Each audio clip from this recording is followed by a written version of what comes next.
allegiance.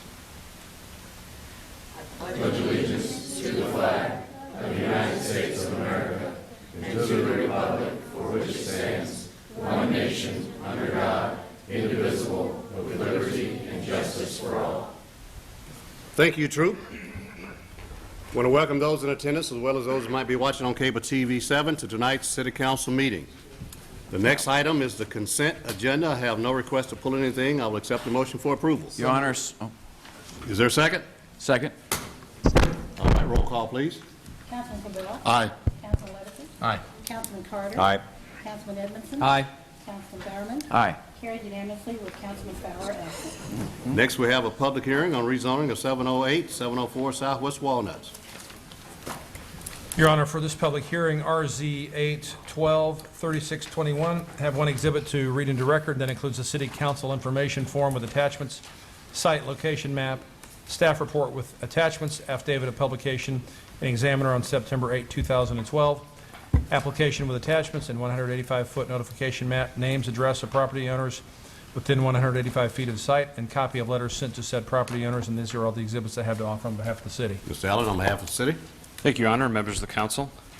Again, before this evening is a request to rezone 2 lots from T3 Suburban Zoning District to T5 Urban Center Zoning District. They're located at 708 and 704 Southwest Walnut Street, just west of the existing Valero gas station, across the street from the KFC. Everybody's familiar with that general area. Again, they're proposing to rezone the properties to the more intensive T5 Urban Center to allow them to use the properties as commercial. The Urban Center District is intended to be denser, mixed use, typically located again near center pedestrian shed or a corridor along important thoroughfares. So again, kind of reflecting the neighboring lots to the east and to the northeast along 7 Highway. It's reflective of, for the downtown zoning district of the Main Street kind of commercial center. That's all T5 zoning.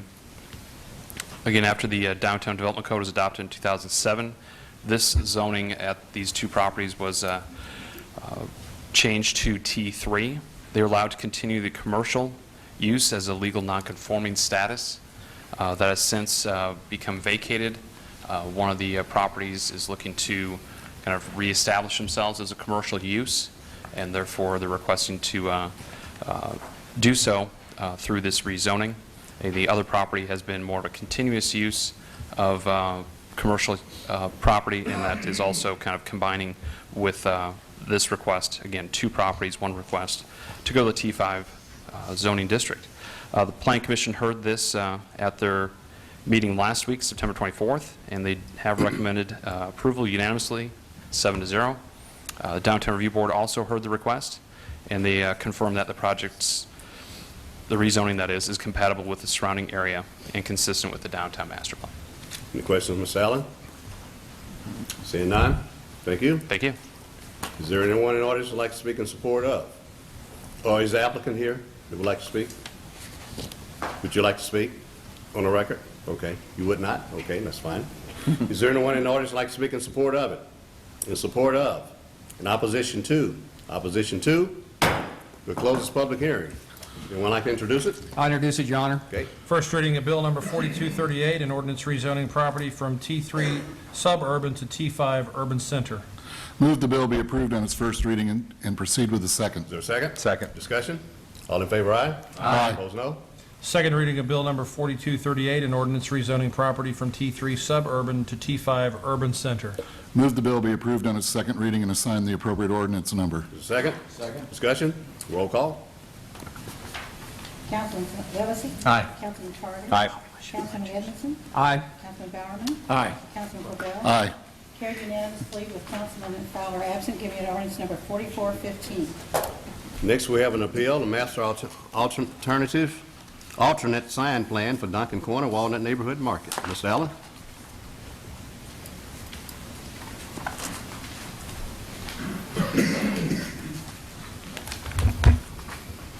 You sound swear the testimony about to give in this case is the truth, so that I do. I think we all know who I am. All right. Thank you. Your Honor and members of the council, again, this is a formal sign appeal appeal of decision by the Planning Commission approving the master/alternative sign plan. More specifically for this property, it is an alternative sign plan, as was emailed to you this morning. I included more of the specific criteria for approval related to alternative applications under the sign code, what was included in council information form, and more specifically included with the Planning Commission report at their August 27th meeting, where they heard this case. It was the master sign plan criteria, which is a little bit more specific in nature, more general to the not specifically to content, but more general in terms of feel and appearance of signs as they go through this type of process. Again, the applicant was granted approval for the alternative sign plan with 4 conditions. Well, those conditions, I believe, are what the applicant is requesting to appeal and have modified. The monument sign, again, just for clarification's sake, I think the applicant will talk more specifically, giving some pictures and diagrams and such, but I'll just kind of introduce it, Your Honor. Again, the 4 conditions: the monument sign along 7 Highway. And just to bring everybody up to speed, this is located just north of the existing North CVS at 7 Highway in Duncan. The monument sign along 7 Highway shall not exceed the allowable sign area per the sign code. This is what the applicant is proposing to have modified. The monument sign along Duncan Road shall not exceed the allowable height or sign area. This is also being proposed to be modified. However, the Planning Commission did agree to allow that to encroach into the required setback, as long as there are no site obstructions. So, again, I'll defer to the applicant to discuss their concerns, if any, related to the setback, but that was approved per their request by the Planning Commission. And then again, just a confirmation of the landscaping requirements and then the permitting requirements as standard for these types of approvals. So with that, again, this was recommended for approval, excuse me, recommended, it was approved, I should say, specifically by the Planning Commission on August 27th, unanimously 10-0, with those 4 conditions. I'll defer to the applicant to talk more specifically about each individual sign and what they're proposing to deviate from, but the information is in your council information form in terms of the increase in the area and the height of those signs beyond what is standard in the sign code and what was approved by the Planning Commission. Again, the process for appealing that is to come before you this evening and request allowances above and beyond what the Planning Commission has approved. Is there any questions, Mr. Allen, from the council? Seeing none, thank you, All Mr. right, Allen. thank you. Ms. Kathy Kim, representing Walmart, would you like to come forward? You sworn in?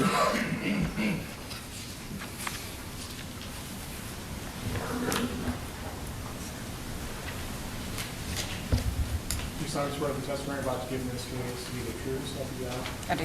Need your name and address. Kathy Kim, BR Architecture, 6700 Antioch Plaza, Miriam, Kansas. Thank you. You pull that mic down in front of you. There you go. I am a little shorter than Mr. Allen. Okay. Is that better? Yeah. Thank you. Mr. Mayor, members of council, thank you for letting me appear before you this evening. As Mr. Allen said, we are appealing the decision for the other criteria from the alternative sign plan that was presented before the Planning Commission on August the 27th. There are 2 signs, the 2 monument signs that are in question this evening, one on Duncan and one on Highway 7. Let's see if there we go. The first sign that I'd like to talk about is the one over on Highway 7, the site sign there. This particular sign is proposed to be set back 19 feet from the right-of-way, which would allow, under your ordinance, for it to be 4 feet higher, which would bring it to a maximum of 12 feet. We are proposing for that sign to be 9 feet 2 inches high, and it would also allow it for it to be up to 91 square feet in area, and we are asking for it to be 99.5 square feet in area. And there below is a drawing of the proposed sign. The second sign, which is over on Duncan's side, is identical in terms of height and area. That is the sign that we have some issues with in terms of setback. We're asking, and the Planning Commission did approve the setback there. We have a retaining wall that is in the area, in the way. It is not in the site distance triangle, though. So we do have a topographical issue there, but we are asking for that to be the same height and same area as the other sign. And here is a site plan showing you the location of those two signs. To the north there is the site sign off Duncan, and to the west is the site sign off of Highway 7 that is set back 19 feet. The review criteria that we feel is appropriate for this particular site is this section 501-140H, which is the alternative sign plan application criteria. And I'd like to briefly go through these and tell you how we believe that we meet these. First, obviously, the submission of a complete application, we believe we meet that, or we wouldn't be here tonight. Secondly, the general compliance with the general intent and purpose of the sign code. We do think we also meet that. We do have some topography issues there with the retaining wall along Duncan Road, so we're not able to meet the setback requirement. Staff doesn't have an issue with that. Obviously, Planning Commission doesn't either, because they granted that particular issue. The design and location of the sign that would not interfere with the pedestrian or vehicular safety. Though we're not able to meet the setback requirement because of the retaining wall, it is out of the sight distance triangle and does not obstruct the views. The sign along 7 Highway is set back more than what is required, so we also feel that we meet that requirement. Number 4, the sign would not be located so as to have a negative impact on the adjacent property. We feel that the signs here are appropriate for the size of development that we are proposing. The monument sign along Duncan are not out of line with what's already along Duncan or along Highway 7. There are numerous pole signs, as you are aware, I'm sure. Whoops, one too many. And I apologize for the quality of these. Google Earth doesn't have real good images out there, but there are numerous pole signs. The Blue Ridge Bank sign over on the corner, though, does have quite a nice sign, but some of those pole signs out there are still could use a little improvement. So we certainly are not out of line with what's already there, so I don't think we would have a negative impact of what's out there. The sign would not add to an over-proliferation of signs on our property or cause needless repetition or redundancy of signage. We're only asking for one sign on each road, so I don't think that would apply. The sign utilizes and/or enhances the architectural elements of the building. If we go back to the rendering of the sign, you can see at the bottom there we are using the same kind of elements that are on the building. The sign base is the same type of material as what's on the building. You may recall when you saw the rendering of the building, which will go down to here, we added some architectural elements at the request of staff in terms of adding the wainscot at the front and the side elevations. Those are the 2 elevations that face the streets. We also added a double arch element to the left side, which is the side that runs along Duncan, which you can't see here though. A seated planter to the left facade as well, and there is a second main ID sign along the side of the building. And then the last element, the image presented by the sign is of high quality and is consistent or compatible with the surrounding areas as a whole.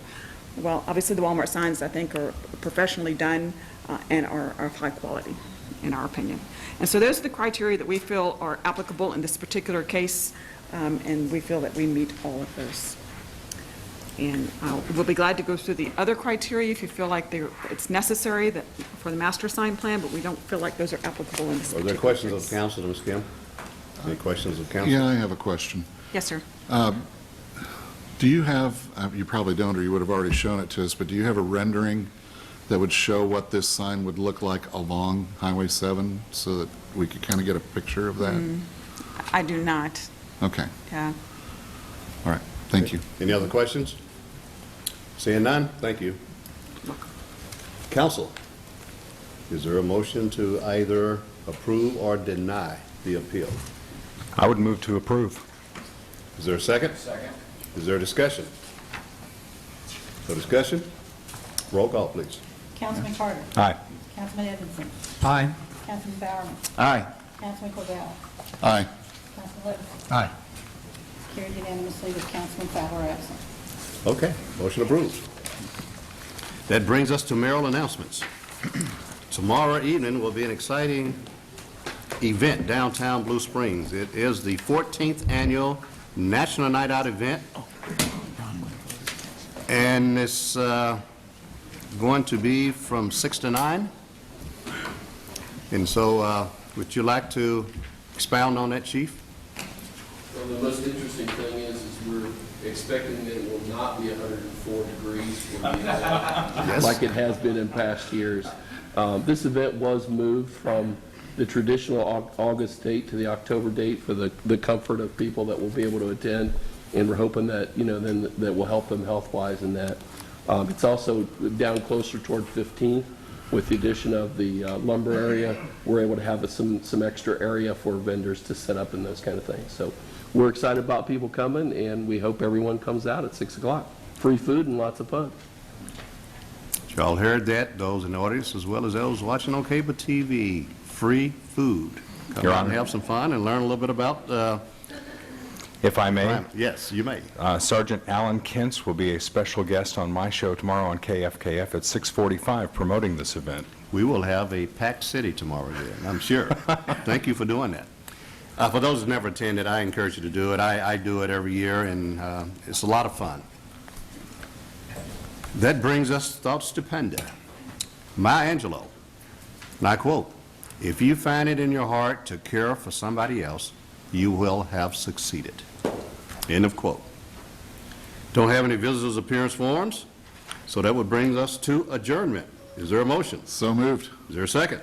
Second. All in favor, aye? Aye. Opposed, no? We adjourn.